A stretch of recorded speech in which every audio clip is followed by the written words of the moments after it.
네, 오늘 시간에는 저희가 이제 이 인트라세칼 펌프를 어떻게 심을 것이냐. 물론 개념적으로만 이건 굉장히 간단합니다.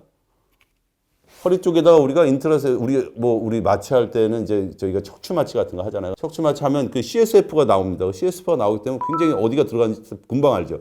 그 CSF가 나오는 데다가 줄을 넣는다. 그 줄을 넣고 그거를 몸에다 이제 매립해서 잘 꼬맨다. 그 다음에 그거에 약통하고 연결을 해야 되잖아요. 약통은 어디다 놓을 거냐? 그럼 배 앞에다 이렇게 놔야 되겠다. 그럼 배 앞에다가 그 약통 넣는 공간을 만든다. 그다음 그 공간을 만들어서 그걸 연결해 준다.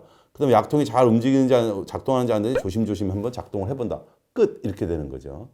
굉장히 간단하지만 아까 말씀드린 것처럼 이 약통에 우리가 들어가는 약재가 그냥 약재가 아니라 몰핀이잖아요. 그래서 그게 과양에 들어가면 사망할 수 있는 사태가 벌어질 수 있다. 이렇게 아까 말씀드렸죠. 그래서 우리가 이 서지컬 프로시저를 잘 하는 거는 기본이고 능숙하게 빨리 하는 거에다가 그걸 잘 매니지하는 거 그런 거를 좀 다뤄보도록 하겠습니다. 콘트라 인디케이션이 있습니다. 인펙션 있으면 당연히 안 되겠죠. 그 다음에 이게 약통 있는 부분이 좀 크다 보니까 이 배 살이 한 2.5cm 정도는 있어야 된다. 이렇게 얘기하고 있어요. 배가 너무 얇으면 이게 밖으로 터져 나오는 경우가 있어요. 심한 사람들은. 그거 굉장히 주의해야죠. 서서 걷지도 못하고 그러면 안 되잖아요. 그래서 그런 부분들 때문에 그런 바디 사이즈를 좀 어쩔 수 없이 잘 따져봐야 된다 하는 겁니다. 프리오피 하기 전에 환자 잘 파악해야 되겠죠. 안쳐는 없습니다. 안쳐갖고 이제 그 약통을 들어갈 때 이렇게 줄을 그어봅니다. 그래서 이렇게 줄을 그어서 어느 정도 해갖고 될 것인가 이렇게 좀 한번 확인해 보는 그런 과정을 거쳐야 되겠죠. 어떤 약 줄까 뭐 이런 거죠. 요게 생겨져 있는 이제 우리가 약통입니다. 그 앞에 뭐 이렇게 줄도 있고 잘 안 보이실 수도 있고 나중에 더 잘 보이시게 하겠습니다. 이런 디바이스가 있구나 하는 거 보시면 되고요.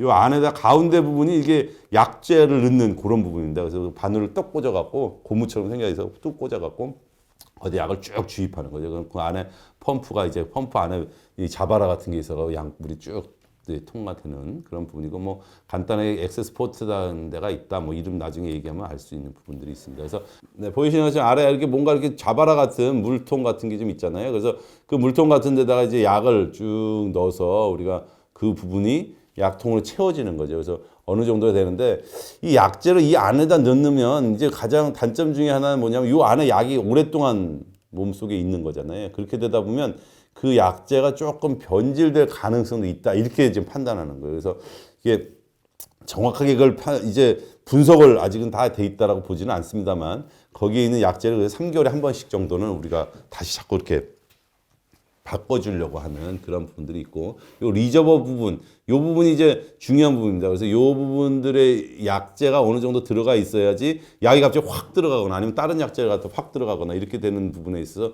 여기를 어떻게 잘 활용할 것이냐, 여기 나중에 이제 보시면 그 부분들이 좀 조력게 돼 있다라고 하는 거고, 약재를 이제 어떻게 바꿀 거냐. 우리가 먹고 있는 약재들 쭉 다 모아야죠. 환자가 패치도 붙이고 있고 뭐 하루에 먹는 약도 있고 중간중간에 먹는 약도 있고 뭐 이런 것들을 다 모읍니다. 그래서 하루에 정확하게 얼마 들어가게 먹고 계세요? 라고 다 통합을 하는 거죠. 그래서 그거를 펜타닐은 몰핀 개수로 따지면 얼마 몇 대 1로 해갖고 바꾸고 그다음에 먹는 약재는 어떤 식으로 해갖고 계산하는 법입니다. 계산해서 하루에 얼마 총량이 들어가니까 이 양을 총 이 인트라세칼로 줘야 되겠다 이렇게 하는 거죠.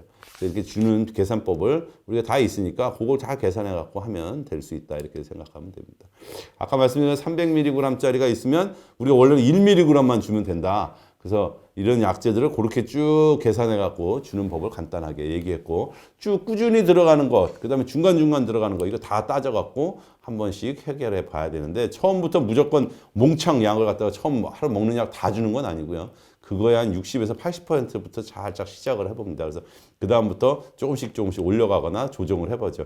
최근에 이거에 대해서 문제 제기를 하는 논문이 하나 발표됐었습니다. 그래서 2004년도에 야, 내가 그게 넘으니까 진짜 300대 1이 아니던데? 그리고 자꾸 환자가 더 달라 그러던데? 그래서 자꾸 계산해봤어. 실질적으로 그런지 안 그런지. 어떤 환자는 어떤 경우에는 12대 1밖에 안 돼. 이게 뭐야, 300대 1이라 그러는데 12대 1이면 엄청난 양이 들어가야 된다는 얘기거든요.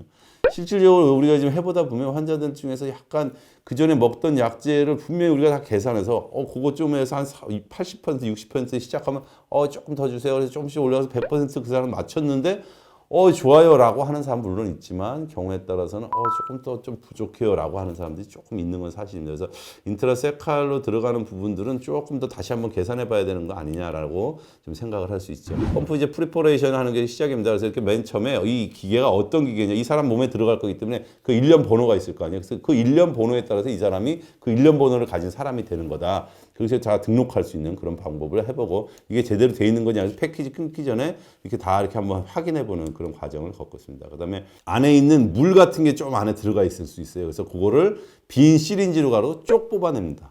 쭉 뽑아내는 그런 과정을 겪죠. 그래서 그 안에 아무것도 없는 진공 상태를 만드는 게 굉장히 중요합니다. 그래서 쭉 뒤로 뽑아서 그 안에 있는 물들을 뽑아내고요. 그다음에 그 안쪽을 이제 그 우리가 쓰려고 하는 약재를 뭐 이렇게 채워 넣습니다. 쭉 채워 넣는 그런 과정을 겪는 거죠. 그다음에 그 위에 보면 아까 보면 카테터 액세스 포트라고 해서 거기 이렇게 리저버랑 연결되어 있는 부분이 있잖아요. 거기 부분에도 약간 물이나 공기가 차 있을 수 있죠.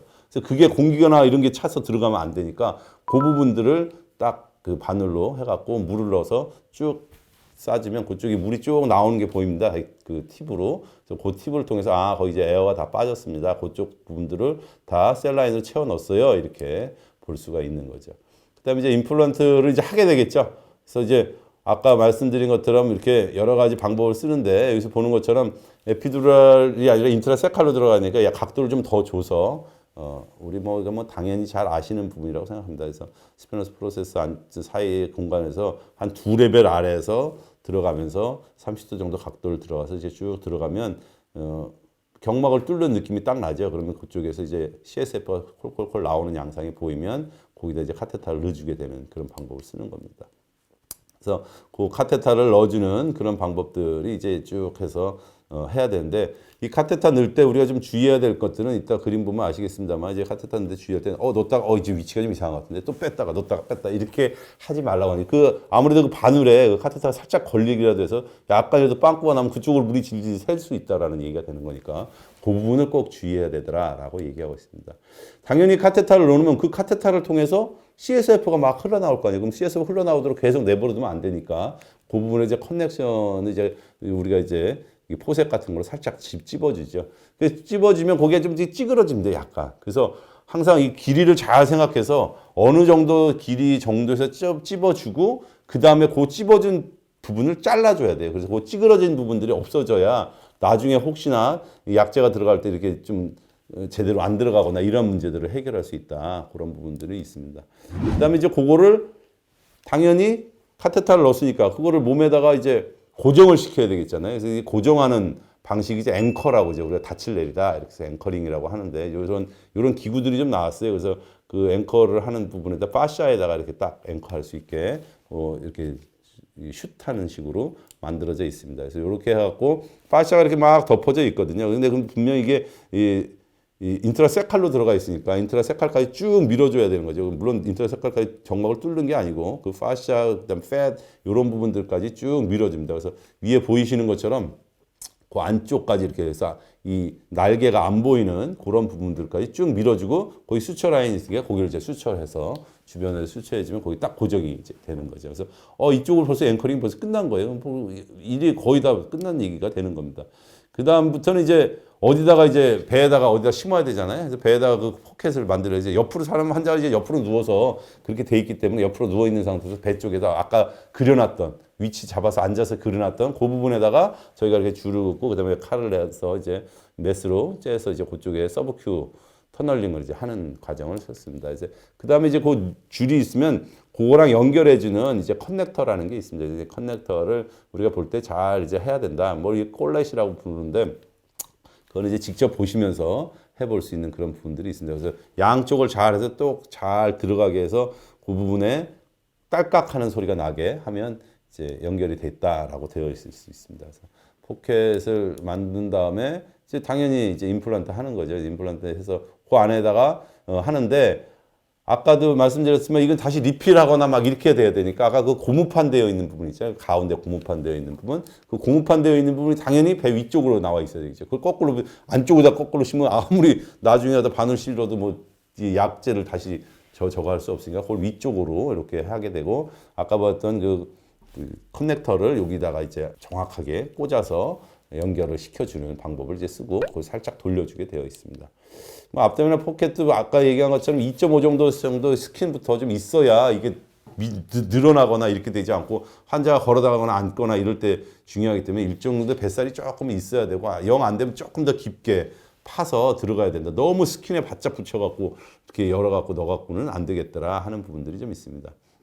그래서 사진으로 잠깐 보여드리겠습니다. 그래서 제일 처음에는 이렇게 옆으로 이렇게 누워서 그 다음에 그 상태에서 30도 정도 각도를 주고 인트라세칼로 이제 접근을 하는 거죠. 바늘이 쭉 접근해서 다이를 살짝 줘보거나 뭐 다이 꼭 안 줘도 이제 CSF가 술술술 나오기 때문에 금방 알 수 있습니다. 그래서 그렇게 다이를 일부러 쏴서 보여주려고 했던 거고, 그리고 CSF가 나오면 거기다가 이 카테터를 쭉 넣고요. 지금 여기 보이는 요 이렇게 카테터를 넣어놓고 요렇게도 여기서 CSF가 똑똑똑똑 떨어지는 걸 이제 보는 거죠. CSF 떨어지는 거라면 요만큼은 잘라서 이제 버려야 되겠다 싶으면 여기다가 포셉을 딱 집어갖고 거기를 이제 막아야죠. 계속 CSF가 흐르면 안 되니까 이제 그렇게 해놓습니다. 그래서 그렇게 한 다음에 아까 말씀드린 것처럼 그쪽에다가 이제 앵커링을 좀 하는 거죠. 앵커링을 쭉 하고 그리고 그거를 반대편에 있는 이제 배 쪽에 있는 그 펌프 쪽하고 연결을 해야 되니까 요런 이 기구를 통해서 이렇게 터널링이라고 하죠. 터널을 살짝 합니다. 서브키로 살짝 터널을 해서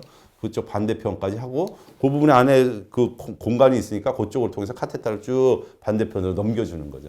반대편 넘겨주면 이 카테터 이제 여기 이렇게 해서 이 펌프랑 이제 연결이 됩니다. 그래서 펌프랑 아까 포트에다 연결한 다음에 그 안쪽에 있는 만들어놨던 그 압도미널 포트에다가 이렇게 심어주고 꼬매주면 아주 간단하게 끝나는 거죠. 참 쉽죠, 보기에는. 그래서 이제 그렇게 간단하게 됩니다. 그래서 그거를 한번 이게 동영상으로 보면, 굉장히 빨리 끝나는데 뭐 이렇게 금방 끝날 수가 있나? 하는 식으로 이제 생각이 되실 거예요. 그래서 그 동영상을 간단하게 보여드리겠습니다. 그래서 이 환자를 이제 살짝 째고, 거기다가 인트라섹하면서 저기 좀 전에 이제 이제 이 CSF가 흘러나오잖아요. 그래서 흘러나오는 거 보고, 그 다음에 이제 앵커링하고 반대편으로 이렇게 넣어갖고, 터널링을 한 다음에 그 터널링 통해서 카테터를 넣어준 다음에 그 다음에 이쪽에다 연결해서 그 안에다 펌프를 이렇게 심어주면 끝! 팀이 만약에 된다. 그래서 앞에서 뒤에서 이렇게 해준다. 그럼 30분도 안 돼서 소위 끝납니다. 그래서 굉장히 간단하죠. 그래서 더 중요한 것 중에 하나는 프로그래밍입니다. 어떻게 프로그래밍해서 잘 될까. 소설 속에 나올 얘기죠. 어떤 사람들이 너무 통증이 심해서 인트라세칼 펌프를 갖고 있었는데 어느 날 갑자기 지도 새도 모르게 유명한 과학자가 죽은 채 발견되었습니다. 알고 봤더니 프로그램을 누가 훔쳐가갖고 과도하게 막 주입하게 했다. 뭐 이거 누군 될지 모르죠. 원격 조종을 했다. 이거 진짜 모를 수도 있는 일일 수도 있습니다. 그래서 이런 거에 대한 보안 굉장히 중요하죠. 그래서 이 회사에게 이 모든 보안을 맡길 것이냐 고민되는 문제입니다만 앞으로도 이런 문제가 굉장히 되지만 아무튼 이 프로그램이 어떻게 되는지를 우리가 그래서 알아야 되겠다. 그래서 이 프로그래밍을 하는 이 프로그래밍 기계고 옆에 있는 건 MyPTM이라고 해서 자기가 이제 조정하는 그런 기계들이 요새 개발됐어요. 그래서 프로그래밍 하는 방법은 이렇게 앞에다 이렇게 안테나 같은 걸 대고 배다 됩니다. 그래서 이렇게 하고 찾아요. 찾으면 여기 어디 딱 파란불이 딱 들어오잖아. 그래서 여기가 연결됐어요. 그래서 이게 완성이 됐습니다. 그러면 그 환자가 약이 지금 얼마 들어갔고 뭐 이렇게 쭉 여기 다 떠요. 그래서 그거를 가지고 거기서부터 원격 조정이 됩니다. 이제 그래서 0.3mg씩 들어가지 말고 0.4mg씩 들어가게 합시다. 한 번 누를 때 들어가는 약은 얼마로 들어가게 합시다. 하루에 이 약이 총량은 얼마로 들어가게 합시다. 뭐 이런 식으로 쭉 프로그래밍을 하는 것가 있다. 그래서 프로그래밍을 이제 하는 방법 중에 이제 환자가 요구하는 바 그리고 환자한테 우리가 이제 의료진도 이 환자가 이렇게 얘기하고 선생님 이거 했는데 너무 좋긴 한데요. 밤에 나 너무 아픈 거 같아서 자꾸 깨요. 선생님 나 이 중간중간에 너무 갑자기 나도 모르게 아픈 때가 있는데 이거 어떻게 하면 되지? 이거 약은 계속 그럼 약을 먹어요? 그때는? 약 안 먹으려고 나 이렇게 한 건데? 뭐 이렇게 이제 얘기할 수 있잖아요. 그래서 우리가 그런 프로그래밍에 대한 방법을 알아야 되죠. 그래서 컨티뉴어스하게 심플 컨티뉴어스 24시간 동안 당신 1mg씩 계속 들어갈 거야. 뭐 이렇게 시간당 얼마로 쭉 들어가. 기본 베이스죠. 베이스. 그렇게 하는데요. 저 밤에 좀 너무 아픈데. 그럼 이 사람은 이렇게 밤에는 갑자기 밤땡 12시가 되면은 갑자기 약이 조금 올라가는 거죠. 그래서 0.3mg에서 0.4mg씩 들어가는 식으로 올려주세요. 그렇게 했는데 이 사람 그러다가 새벽 되니까 다시 또 깨야 되는데 그때 또 이게 약이 올라갔더니 그 다음날 아침에 잘 못 깨고 막 계속 헤매는 경향이 있는 것 같아요. 그래? 그러면 한 5시 정도부터는 살짝 약이 좀 줄어들게 만들어보자. 이렇게 해서 프로그램을 짜는 거예요. 약간 플렉스블하게 하는 거죠. 그냥 굉장히 컴플렉스하게 하거나 아니면 뭐 피리오딕하게 하거나 뭐 이렇게 하는 방법들이 아주 다양하게 13가지 방법이 있습니다. 그래서 13가지 방법을 잘만 활용하면 우리 환자들은 예술이죠, 예술. 일종의. 그래서 잘만 하려면 여러 가지 옵션이 생기니까 그런 부분들은 우리가 이게 잘 모르시는 선생님들도 계셨을 수도 있어요. 그래서 이 환자들이 이런 방법이 있으니까 이런 부분을 좀 했으면 좋겠어요. 라고 하면 해보는 방법들도 있을 수 있습니다. 경우에 따라서는 이게 진짜 막힌 거 아니야? 약이 잘 안 들어가는 것 같은데? 그래요? 한번 확인해 봐야 되겠는데? 그럼 어떻게 확인해 봐? 다시 열고 이렇게 못 하잖아요. 그러니까 그걸 이제 주사 이렇게 잘 찾아서 우리가 주사 리필하면 주사 주듯이 거기를 찾아서 약을 한번 줘봐야 되는데 그 안에 몰필이 쭉 들어가 있는 라인에 들어가 있는데 갑자기 쫙 밀어넣으면 그 엄청난 양이 확 들어가는 거니까 이거 위험하잖아요. 그래서 아까 보면 리저버 타입이라고 이렇게 돼 있는데 나중에 좀 보여드리겠습니다. 그런 부분에다가 약 다이를 살짝 쏴보는 거예요. 그럼 다이를 쏴보면 쏴지니까 다이는 잘 통하는데 그럼 막힌 게 아닌데 그럼 기계가 이게 망가졌나? 아니면 리모컨이 망가졌나? 이렇게 생각해 볼 수 있는 그런 싱글 볼루스가 있거나 이럴 수가 있죠. 그 다음에 처음에 아까 얘기한 것처럼 그 부분을 미리 라인을 먼저 채우는 그런 프라이밍하는 그런 방법을 쓸 수 있고요. 이거 보니까 이 약을 쓰다가 이 약으로는 안 될 것 같아. 이 환자 여러 가지 문제가 있어요. 몰핀으로 안 되고 지코노타이드로 바꿔야 되겠어요. 지코노타이드로 바꾸려고 그러면 어떻게 하지? 지금 쓰고 있는 약 다 버려요? 어떡하죠? 그럼 지코노타이드 그 약제 다 물론 뽑지만 그 라인에 있는 약은 어떡하죠? 이런 방법을 소위 하는 게 브릿지 하는 거지. 다시 이제 교차할 때는 어떻게 할 거냐. 이런 방법들이 다 있더라. 그런 부분들을 좀 해야 되고요. 중간중간에 환자가 너무 아파요. 이거 어떻게 하면 좋죠? 이 약으로 그냥 안 되고 또 그때마다 회사 사람 불러갖고 이 프로그램을 해야 된다고 그 사람만 프로그램을 가지고 그 환자가 갖고 있으면 잘못하면 과도하게 난 죽어야 될 거야. 그러면 콱 누르면 큰일 나니까.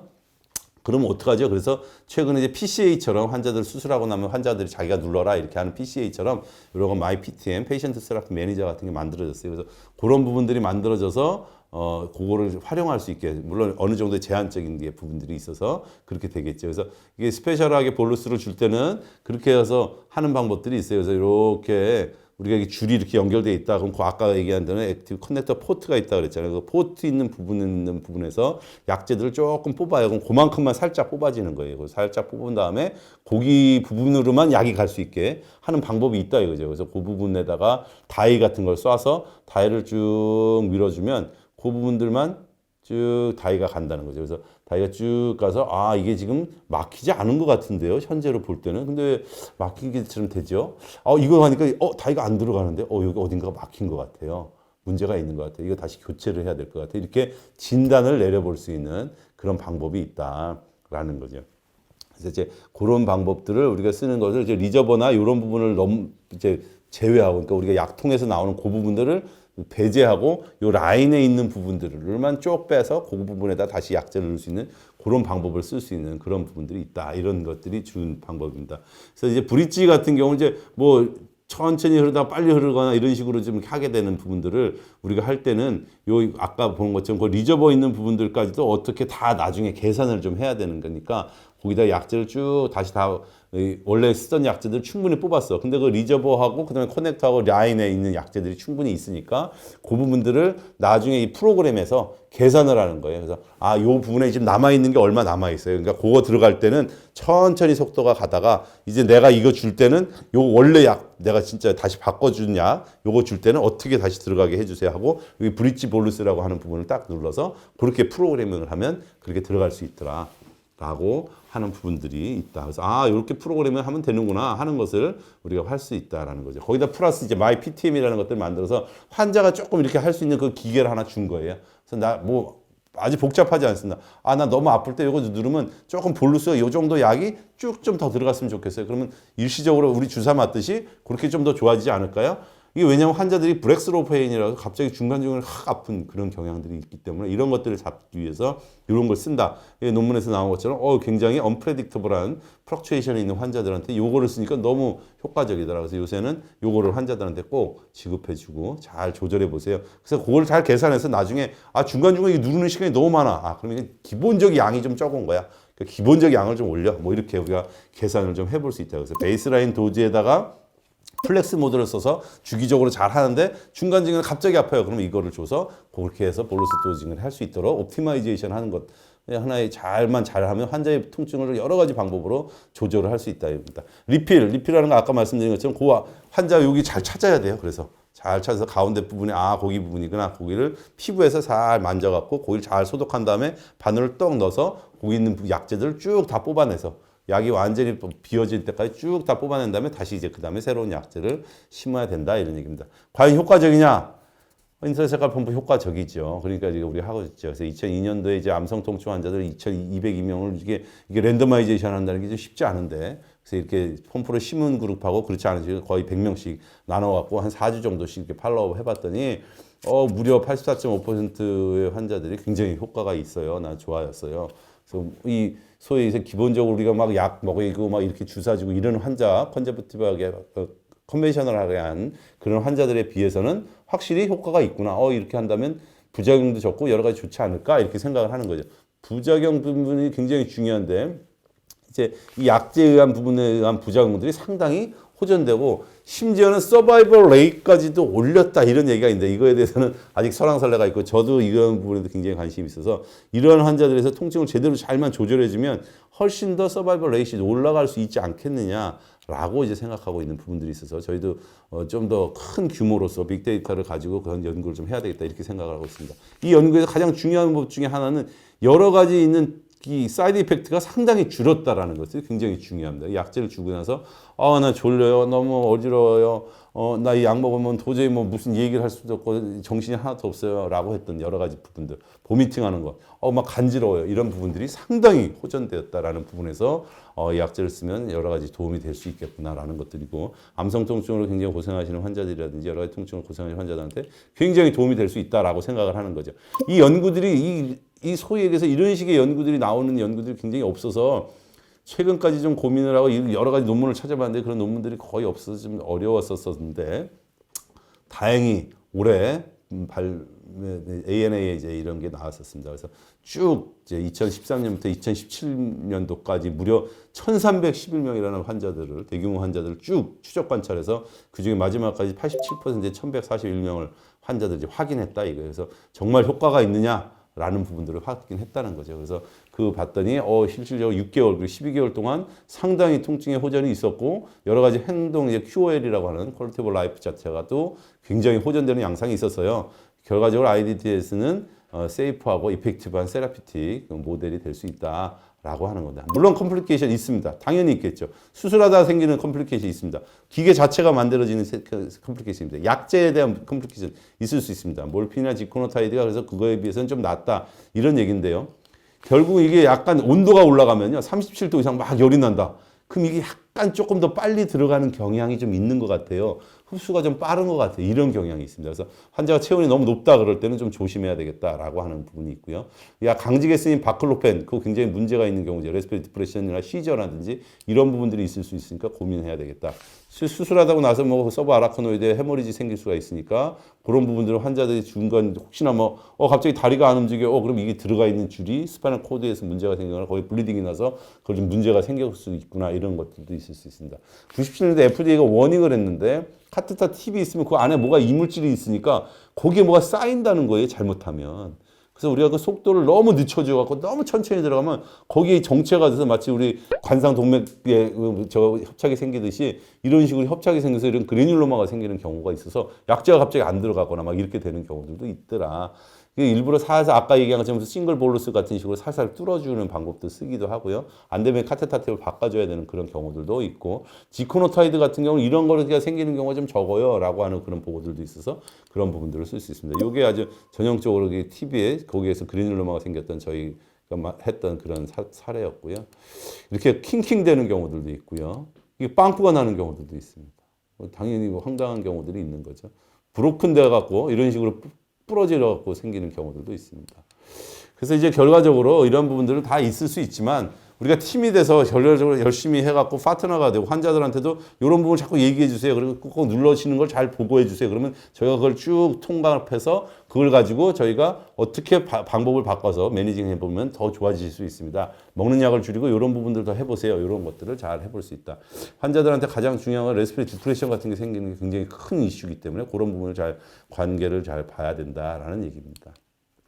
2018년기 선별 급여가 됐습니다. 그 전에 제가 할 때는 무려 1,500만 원 환자가 돈을 내야 되는데 암 환자로서 지금 힘들어 죽겠는데 거기다 심지어 이만한 돈을 내라는 거예요. 도대체 뭐 이랬는데 이게 선별 급여라서 이제 선별 급여라는 건 환자가 부담을 50% 한다는 거죠. 그래서 이게 또 급여가 돼야 된다라고 저희는 생각을 하고 있습니다만 아무튼 그래도 상당 부분 이제 그 가격이 좀 떨어져서 조금 더 적극적으로 환자들한테 이제 많이 해볼 수 있어서 된다. 그래서 결과적으로 이러한 인터넷 색깔 펌프라는 게 굉장히 효과적인 거고 아까 말씀드린 300대 1로 약제를 줄일 수 있기 때문에 여러 가지 부작용들을 확실히 줄여줄 수 있는 굉장히 긍정적인 부분이어서 이런 부분들에 대한 것도 하나의 우리가 통증 조절의 중요한 옵션으로 활용할 수 있겠다라는 거고요.